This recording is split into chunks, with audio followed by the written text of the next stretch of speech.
Eh bien, ce qui m'a amené à vouloir faire une formation en magnétisme, c'est le Qigong. Parce que je pratiquais ça depuis un certain nombre d'années. Et j'ai appris à développer de l'énergie dans des mouvements, des figures. Et j'ai eu envie d'en faire quelque chose, cette énergie, pas uniquement dans le cadre de l'art martial. Et puis autrefois, il y a quelques années, j'avais rencontré quelqu'un, un magnétiseur, qui m'avait dit que je devrais peut-être aller regarder de ce côté-là.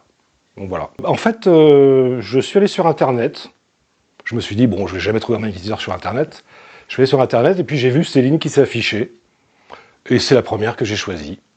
Voilà. Et puis je me dis, avec le recul, bah, c'était par hasard, puis finalement, peut-être pas. C'est aussi ce que j'ai appris pour l'information. Et puis j'ai eu un entretien avec elle et ça m'a décidé. Je me suis dit, voilà, c'est une bonne personne, ça le fait, quoi. Alors, énormément de choses, surtout une ouverture grand angle sur une réalité que je ne connaissais pas du tout. Enfin, je connaissais un petit peu, mais peu. Et puis, un vrai travail. On peut parler de bilan de compétences. Moi, j'avoue que c'est presque une dimension un peu psychothérapeutique. C'est-à-dire que c'est une remise en cause de plein de choses, de manière de voir, autour de notions comme les pensées limitantes, comme des choses comme ça, qui m'ont vraiment intéressé.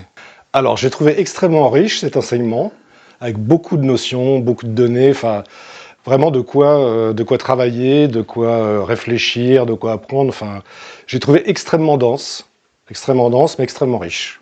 Je dirais réfléchis, mais surtout ne crois pas que le magnétisme c'est réservé à des cercles occultes, secrets, etc. C'est quelque chose qui est à ta portée, pour peu que tu aies envie d'y aller, quoi. L'aventure. Bah, beaucoup de choses m'ont marqué.